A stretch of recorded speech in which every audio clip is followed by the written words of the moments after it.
Hi, I'm Scott McHugh, and this is my capstone on the right track, addressing barriers in nonprofit collaborations. Our current economy operates linearly. Take, make, waste. An alternative, the circular economy, offers a path of reuse and repair by circulating materials, fostering connection, and encouraging cross-sector collaboration.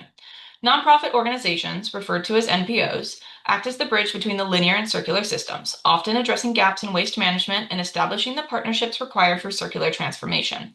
To grow this web of reuse, examining how communication and relationship management shape nonprofit partnerships can reveal strategies to strengthen the social infrastructure of the circular economy. This study explored the barriers to collaboration between nonprofits and circularity-focused organizations with the goal of increasing the frequency and longevity of relationships. I asked the question, how can nonprofit organizations overcome the barriers to collaboration within the circular economy? This summer, I interned with Seattle Economy, a nonprofit in Shoreline, Washington that promotes an economy of reuse and sharing through two local tool libraries. I conducted 15 semi-structured interviews with three types of organizations that partner with Seattle Economy.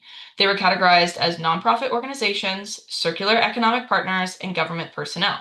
Circular economic partners included both companies and microbusinesses. The interview questions focused on collaborations, challenges, incentives, and costs. Afterwards, a thematic analysis was conducted using the interview transcripts and 10 central themes were established. The figure on the left shows the documentation process for donations at Seattle Economy. Weight, category, and intended organization are recorded. The collected data documents Seattle Economy's participation in material reuse and waste prevention for grant funding. The interviews and thematic analysis revealed that collaborators in the circular economy face insufficient funding, absent infrastructure, and limited awareness between organizations. Nonprofits reported experiencing chronic funding and labor limitations that inhibited collaborations, relying on predominantly grant funding. Across the board, from for-profit to nonprofit, organizations identified infrastructure as a major barrier for reuse. Outlets for individual waste streams, incentives for businesses, or product stewardship policy are all possible infrastructure changes. Governments rely on nonprofits to fill these gaps in waste stream management. In this particular relationship between nonprofit and government, it was found that relationship tracking relies on the individual, not the organization. Whereas for-profit organizations used a customer relationship management software to track relationships, governments and nonprofits maintained connection through personal relationships. If an employee left the organization, often the relationship left too. The table below demonstrates how relationship building and maintenance were the two most emphasized areas of concern for all three organization types, followed by mission alignment, incentives, and financial or resource barriers. Figure 2 is a visualization of the ecosystem built by nonprofit organizations, governments, and businesses in the pursuit of reuse and waste reduction. Nonprofits offer circular projects which reduce waste and generate data for the continuation of more government funding. Documented need, evident through the data, supports the development of policy, which in turn can incentivize businesses to collaborate with nonprofits.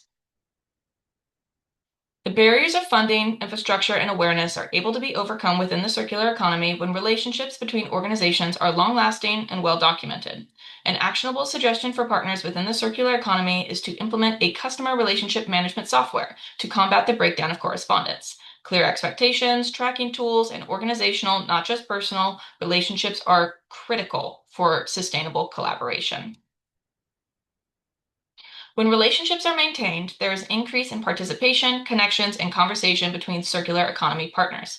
Community members, municipalities, and businesses are able to come together to prevent waste. These circular partnerships collect data that support waste reduction grants, providing funding for the continuation of the projects and generating support for policy. As the web of collaboration grows, so does awareness of the importance of reuse and preventing excess waste. Linear waste systems threaten environmental and societal health. The efforts of reuse by well-supported nonprofits help minimize waste production and maximize product lifespan, increasing use per material and point towards a more sustainable future.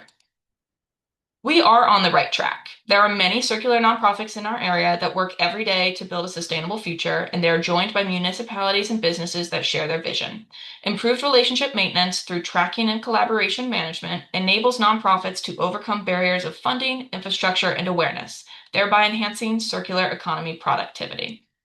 I would like to thank Josh Epstein and the rest of the team at Seattle Economy, my faculty advisor, Lauren Brohan, and my friends and family for supporting me through my capstone and internship. Thank you.